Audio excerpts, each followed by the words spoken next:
ವೀಕ್ಷಕರೇ, ನಮ್ಮ ಚಳ್ಳಕೆರೆ ಟಿವಿಗೆ ಸ್ವಾಗತ. ಇಂದಿನ ಪ್ರಮುಖ ಸುದ್ದಿ. ಅಂಗವಿಕಲ ಮಕ್ಕಳಿಗೆ ಖಾಸಗಿ ಶಾಲೆಗಳಲ್ಲಿ ದಾಖಲಾತಿ ನೀಡಬೇಕು. ಅದರಂತೆ ಪ್ರತಿ ಸರ್ಕಾರಿ ಕಚೇರಿಯಲ್ಲಿ ಅಂಗವಿಕಲರಿಗೆ ಮೊದಲ ಆದ್ಯತೆಯಾಗಿ ತ್ವರಿತವಾಗಿ ಕೆಲಸ ಮಾಡಿಕೊಡಬೇಕು ಹಾಗೂ ವಿವಿಧ ಬೇಡಿಕೆಗಳನ್ನು ಈಡೇರಿಸಬೇಕು ಎಂದು ಒತ್ತಾಯಿಸಿ ತಹಶೀಲ್ದಾರ್ ರೆಹನ್ ಪಾಷಾಗೆ ಮನವಿ ಸಲ್ಲಿಸಿದ್ದಾರೆ.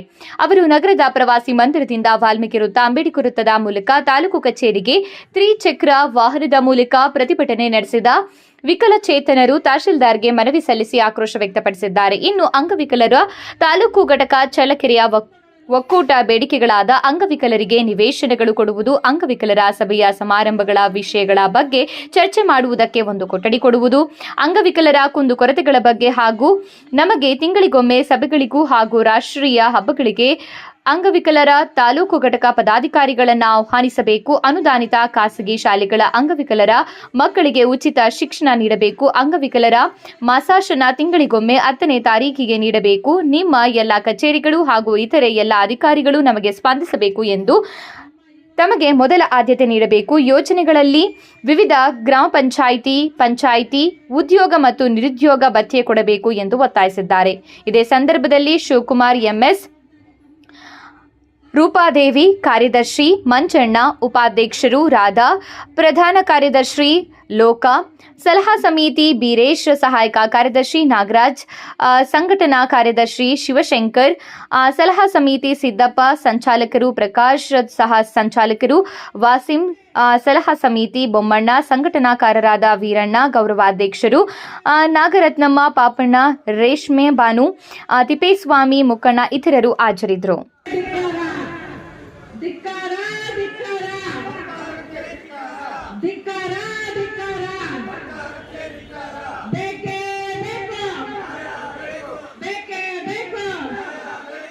ಏನು ಈ ದಿನ ನಾವು ಈ ಒಂದು ಹೋರಾಟದಲ್ಲಿ ನಮ್ಮ ಸರ್ಕಾರಕ್ಕೆ ಎಷ್ಟು ಸಾರಿ ನಾವು ಬೆಂಗಳೂರು ಮಾಡ್ತೀವಿ, ಬೆಂಗಳೂರಿನಲ್ಲಿ ಕೂಡ ನಮಗೆ ಹಿಂಸಕ್ಕಿಲ್ಲ ಅಂತಂದ್ರೆ ಇವತ್ತು ಸರ್ಕಾರಕ್ಕೆ ನಾಚಿಕೆ ಆಗ್ತದೆ.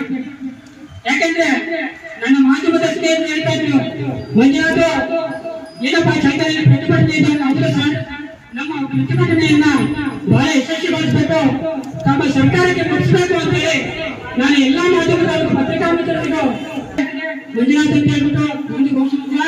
ಯಾಕಂದ್ರೆ ನಮ್ಮ ಮಾಧ್ಯಮದ ಸ್ನೇಹಿತರು ಯಾವಾಗಲೂ ಇರ್ತಾರೆ, ಚಳ್ಳಕೆರೆ ತಾಲೂಕಿನ ಏನೇ ಬರಲಿ ನಮ್ಮ ವಿಶೇಷ ಚೇತನ ಅಂದ್ರೆ ಅಷ್ಟು ಕಾಳಜಿ ನಮ್ಮ ಪತ್ರಿಕಾ ಮಾಧ್ಯಮ. ಇವತ್ತು ನಿಜವಾಗ್ಲು ನಾನು ಎಷ್ಟೋ ಸಾರಿ ಮನವರಿಕೆ ಮಾಡ್ಕೊಂಡಿದ್ದೀನಿ, ಇದು ನಮ್ಮ ಮುಖ್ಯಮಂತ್ರಿ ಸಿದ್ದರಾಮಯ್ಯ ಅವರು ಈ ಒಂದು ವಿಶ್ವವಿಖ್ಯಾತ ಕೆಲಸ ಮಾಡಬೇಕು. ನಮ್ಮ ಚಳ್ಳಕೆರೆ ಮೀಡಿಯಾ, ನಮ್ಮ ಪತ್ರಿಕಾ ಮಾಧ್ಯಮದವರಿಗೆ ಅಭಿನಂದನೆಗಳನ್ನು ಹೇಳ್ತಾ ಇವತ್ತು ನಿವೇಶನ ಕೊಡಬೇಕು, ನಮಗೆ ಖಾಲಿ ಜಾಗ ಇದ್ರೆ ಸರ್ಕಾರ ನಿವೇಶನ ಕೊಡಬೇಕು. ಸ್ವಾಮಿ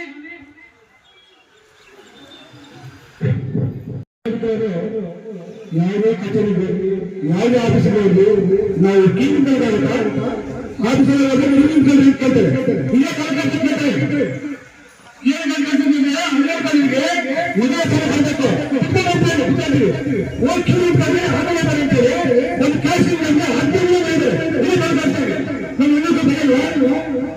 ಒಂದು ಗ್ಯಾಸ್ ಬೇಕು, ಒಂದು ಅಕ್ಕಿ ಬೇಕು, ನಮ್ಮ ಸಾರ್ವಜನಿಕ ಎಲ್ಲ ಎಲ್ಲ ಅಂಗಡಿಗಳಿಗೆ ಮೊದಲ ಬರಬೇಕು, ಮೊದಲ ಆಗ್ತದೆ ಅಷ್ಟೇ. ನಮ್ಮ ಈ 7 ಬೆಳಗ್ಗೆ ಹೇಳಿದರು ನಮಗೆ ಈಗ ನಮ್ಮ ಸಾಧಕ ಗೌರ್ಮೆಂಟ್ ಬಂದ್ರೆ ನಮಗೆ ಕಾಲು ಹೇಳ್ತಾರೆ, ಹಿಂಗಾಗಲ್ಲ, ನಾವು ಸುತ್ತಾಗಿದೆ ಬಂದೆ ನಾವು ಬೇಗ ಕೊಟ್ಟು ಗೌರ್ಮೆಂಟ್ ಹೋಗ್ತೇವೆ.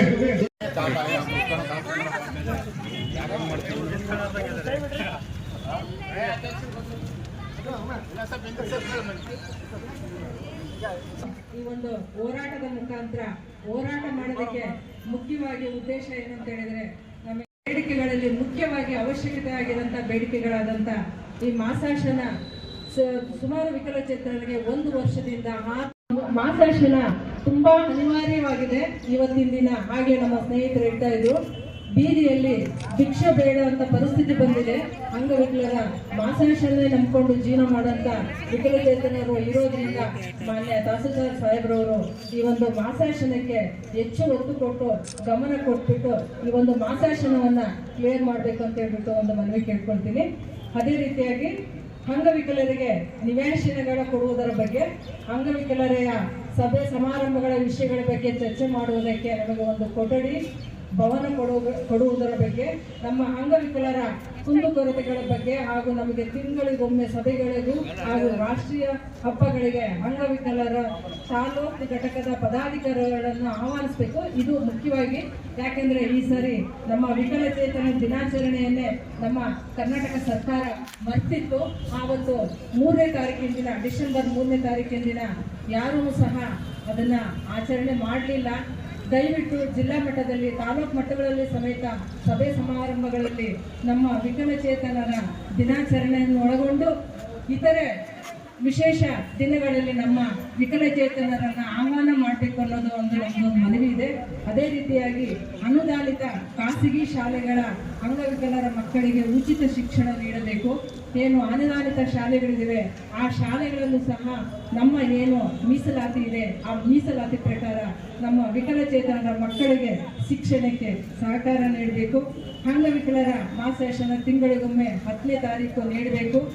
ನಿಮ್ಮ ಕರ್ನಾಟಕ ಅಂಗವಿಕಲ ರಾಜ್ಯ ಒಕ್ಕೂಟ ಬೆಂಗಳೂರು ತಾಲೂಕು ಘಟಕ ಸರ್ಕಾರ ಇವತ್ತು ತಾವೆಲ್ಲರೂ ಸೇರಿ ಒಂದು ಜಾಥಾ ಹೋರಾಟ ಮಾಡ್ಕೊಂಡು ನಮ್ಮ ಕಚೇರಿಗೆ ಬಂದಿದ್ದೀರಾ ಹಾಗೂ ತಮ್ಮ ಬೇಡಿಕೆಗಳನ್ನು ಇಟ್ಟಿದ್ದೀರಾ.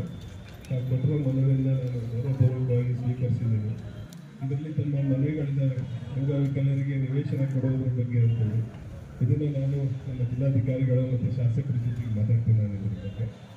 ಆಮೇಲೆ ಒಂದು ಕೊಠಡಿ ಬೇಕು ಅಂದಿದ್ದೀರಾ, ಇದನ್ನು ಶಾಸಕರ ಹತ್ರ ಮಾತಾಡ್ತೀನಿ.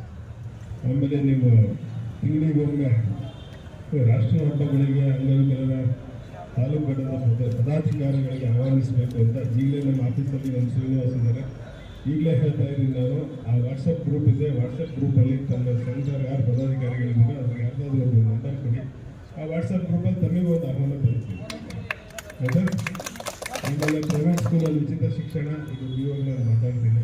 ಆಮೇಲೆ ತಮ್ಮದು ಮಾಸಾಸನ ತಿಂಗಳಿಗೆ ಒಂದ್ಸತಿ ಬರೋದ್ರ ಬಗ್ಗೆ ನಾವು ಕೇಳ್ತಾ ಇದ್ದೀರಾ. ಏನಾಗಿದೆ ಅಂದರೆ ಮೊನ್ನೆ ರೀಸೆಂಟ್ಲಿ ಒಂದು 2 ತಿಂಗಳ ಮುಂಚೆ ಸರ್ಕಾರದಿಂದ ಒಂದು ಹೊಸದಾಗಿ ನೋಟಿಫಿಕೇಶನ್ ಮಾಡಿರಿ ಅಂತ ಹೇಳಿದಾಗ ನಮ್ಮ ಎಲ್ಲ ವಿಲೇಜ್ ಅಕೌಂಟೆಂಟ್ಸ್ಗಳು ಪ್ರತಿಯೊಬ್ಬ ಪೆನ್ಷನರ್ಸ್ಗಳು ಒಂದು ಏನು ಆಗೋ ಕಾಪಿ ಬ್ಯಾಂಕ್ ಪಾಸ್ಬುಕ್ ಎಲ್ಲ ತಗೊಂಡು ಅಪ್ಲೋಡ್ ಮಾಡಿದ್ದಾರೆ. ಅದಕ್ಕಾಗಿ ಸ್ವಲ್ಪ ಲೇಟ್ ಆಗಿರ್ಬೇಕು, ಶಾರ್ಟ್ಲಿ ಬರುತ್ತೆ. ಎಲ್ಲರಿಗೂ ಮಾಸಾಸನ ಯಾವುದೇ ಕಾರಣಕ್ಕೂ ನಿಲ್ಸಲ್ಲ. ಸಾಮಾಜಿಕ ಭದ್ರತೆ 100% ಬರುತ್ತೆ. ಅದ್ರ ಬಗ್ಗೆ ಯಾರಿಗೂ ಆತಂಕ ಬೇಡ, 100% ಬರುತ್ತೆ. ಸರ್, ಈ ವಿಚಾರವಾಗಿ ಒಂದು ಮನವಿ ಇದೆ ಸರ್. ಈಗ ಏನು 3 ತಿಂಗಳಿಂದ ಏನು ಸಮಸ್ಯೆ ಆಗಿದೆ ಅದ್ರ ಬಗ್ಗೆ ಸರ್ ತೊಂದರೆ ಇಲ್ಲ. ಸುಮಾರು ಜನ, ಎಷ್ಟೋ ವಿಕಲಚೇತನರು ಅಂದರೆ ಇದರಲ್ಲಿ ಸುಮ್ಮನೆ UID ಕಾರ್ಡ್ ತಗೊಂಡು ನಾರ್ಮಲ್ ಜನನು ಮಾಸಾಶನ ತಗೊಳ್ತಾ ಇದ್ದಾರೆ. ಮತ್ತು ಎಷ್ಟೋ ಜನಕ್ಕೆ ಆಧಾರ್ ಕಾರ್ಡಲ್ಲಿ ತಗೊಳ್ಳಲ್ಲ ಅಂತ ಹೇಳ್ಬಿಟ್ಟು ಎಷ್ಟೋ ಜನಕ್ಕೆ ತಗೊಂಡಿಲ್ಲ. ಸುಮಾರು 1 ವರ್ಷ 6 ತಿಂಗಳು 9 ತಿಂಗಳು 10 ತಿಂಗಳು ಪೆನ್ಷನ್ ನಿಂತಿರೋದು ಆಯ್ತು ಮೇಡಮ್. ಆ ಥರ ಏನಿದೆ ಅಂತ ಹೇಳ್ತೀನಿ ಕೇಳಿ. ಈಗ ಜನರಲ್ ಆಗಿ ಮಾತಾಡ್ಬೇಡಿ, ಪರ್ಟಿಕ್ಯುಲರ್ ಯಾರು